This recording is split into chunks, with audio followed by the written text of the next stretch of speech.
Alex, Chris, lovely to see you again now. Again. Yeah, always a pleasure. You know, just flown in just for me, I presume. Yeah. First exactly. off, Halloween, what was the earliest thing you remember dressing up as? Cowboy, what's the name? Woody. No way. Yeah. You please tell me you went as Buzz like the You'd be a better Woody. I went as Darth Maul. Nice. I remember my mom doing my makeup for ages for that. I loved it. So everyone hates that Star Wars, don't they? Everyone says the Phantom Menace is like I loved that one. I remember I was obsessed with Darth Maul, and I remember when he gets cut in half at the end. And I cried apparently in the cinema. It's still amazing. It's class. I don't know why he gets such a bad rap. And that lightsaber with the two blades. And like when there's the shields are between them, you know, and he's meditating, and Darth Maul's just walking back and forth. Yeah, it's cool. Right, enough pitching for a role in the next Star Wars film. We'll talk about the young offenders. Got to see the first 2 episodes, lads. Really loved it. Congratulations on that. How was it like coming back? Because obviously at the end of season 1, you know, Jock is expecting the kid on the way, and Conor, congratulations, that first kiss, not awkward at all. Nope. How did the characters kind of kick on in the first few episodes since then? Yeah, I think he's just like getting ready to be a father, and is terrified and dealing with all that kind of anxiety and absolutely not knowing what to do at all. So that's his thing. That's enough of a thing for him, I think. I think enough for anyone, to be honest. Yeah. And as I said, Conor got the shift, so that's one mountain to climb. So he's just trying to. Yeah, he's in a relationship now. So when you read the scripts, was there one thing in particular that you love film? Because I've seen the first 2. We'll talk a bit later. But as actors yourselves, because I know the heartfelt moments are almost just as fun to play as just the laugh out loud stuff like you getting chased through Cork and stuff like that. Was there anything when you read it you're like, oh, I can't wait to get on set for that day? Yeah, there's so many of those things, and usually like the days you have most fun are on set are usually the ones, kind of the very simple two-hander scenes, just because there's a lot more room for improv or just having a bit of fun. Like the big chase sequences are great to read and great to watch, but to do them it takes a lot longer.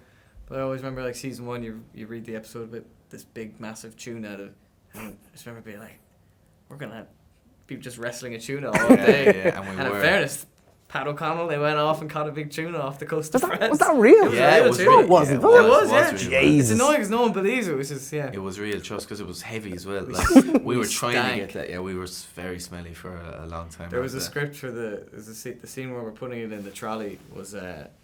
we just threw away the script, and Peter just went, I'm just going to record you trying to get it in the trolley. Because it was so heavy, and we couldn't get it. Kept getting close and stuff, and they were just having a laugh watching us do it. Yeah. They don't teach you that in acting skill, do you? How do you aggressively tackle a tuna and get it into the trolley? Oh, really? Yeah, I stand corrected there. Look at the first episodes in particular, I loved Gavin. Such a funny character. I was saying on the way, and just he was one of my highlights. What was those scenes in particular for you, Alex? Because it was like, not to give too much away, antagonistic, a bit more rivalry. He's you know? kind of that was funny. A nemesis of mine. I think there's something about him. He's just he got the character perfect. He's a little weasel, and he's kind of driving our friendship apart a bit. But he just found the perfect balance of being. You can't quite figure out why you don't like him, but he's also very likeable at the same time. Yeah. He's one up to you as well for I think his haircut is something, and the little tash and everything, just instantly under your skin. Yeah. That episode as well, I won't spoil too much, but there's a lovely moment between you and the bench that comes near the end, which is one of my favourite things. It kind of, hey lads, you nearly broke me here. It was too early in the day to start crying. Good. Are those the ones that you use as a parent? Because obviously you're great comedic timing, and getting to know you, you're very good together and very easy on screen. Are those the ones that you really like the most doing as a pair? Yeah, we always have a lovely time doing those scenes because it's just like the two of us just bouncing off each other, and like you were saying, there's not too much resetting and stuff. You just sit there and just shoot it from the different shots and stuff. But we get to improv and have a laugh, and it's just always good crack when we're doing those. No, because I think you're very good comedic timing and you're very good actors in that way, but like the drama stuff I think is very underrated and very subtle, because if you go too over the top, it's like schmaltzy and like Hallmark stuff, but it's just that right tone. I mean, is that something you chat with Peter about and say like how to play it or stuff, or does he know you by now? Early on when we were kind of finding the characters, we might be doing a scene and we'd be laughing throughout the scene, kind of having fun, and he'd kind of say, don't say that, do that again, but don't laugh at all in the scene, because the humour comes out of how serious we are about what we talk about. And a lot of the time we don't find Conor or Jock don't find what they're saying funny, Yeah. which is why the audience kind of do find it funny. So, yeah. Yeah. On the completely opposite end of the spectrum, it's not the young offenders without seeing you lads, and I mean seeing you. Oh, yeah. What was that particular scene like? Because it ups the ante, let's just say. It ups the ante. Yeah. It was definitely... What was that day like on set? Yeah, that was again. grand. It was fine, you know, but they schedule those things like very early. That was like the first week on set. It's like, oh, welcome back. Take off your clothes. Yeah, it's like okay. Yeah, the scenes in a library, and there was a good few extras as well, and the whole crew. And you just get used to people it. off the street. They just invited people off the street and say, "Here, lads, you want to take a look?" Yeah, exactly. Everyone loves being naked, so be naked at work. But it must, even if you look at the script and goes, like Peter, you haven't written a naked scene for us here. Go back, like it's basically now what people come to expect. Yeah. That dancing, I'd say. Yeah. And the road trip, and we do have a road trip. I think later in the season. What was that like moving outside? Yeah. It's kind of it's Cork is very much the two lads' comfort zone. So I think. Do we go in a little?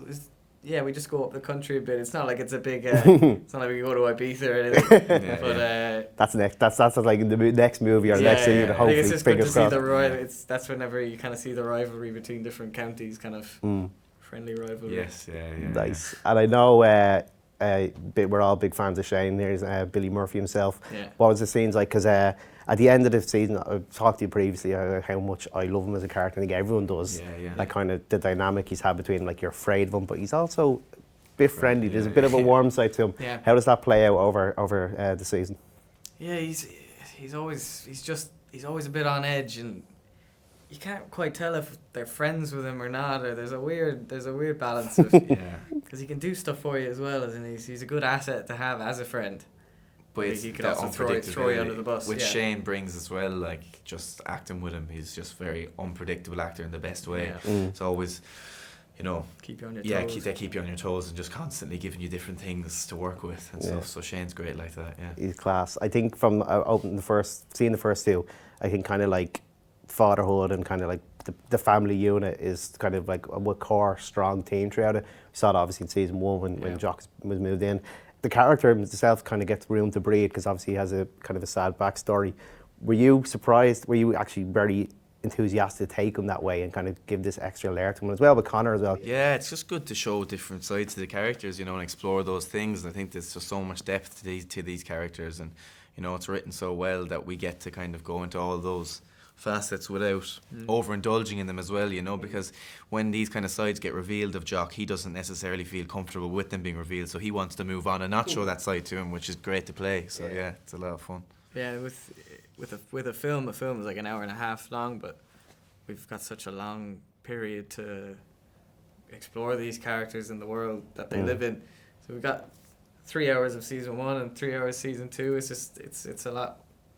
Did you pitch? It's great to. Yeah. Did you pitch any potential baby names? Because obviously we've got Siobhan expecting. What did you love to see, like Moses or something? I think he'll be pretty satisfied. We got a good baby name. Yeah, it's a good one. Yeah. Here's hoping, lads. We really hope people love the film, love the first season, and from what I've seen, they're gonna love season 2.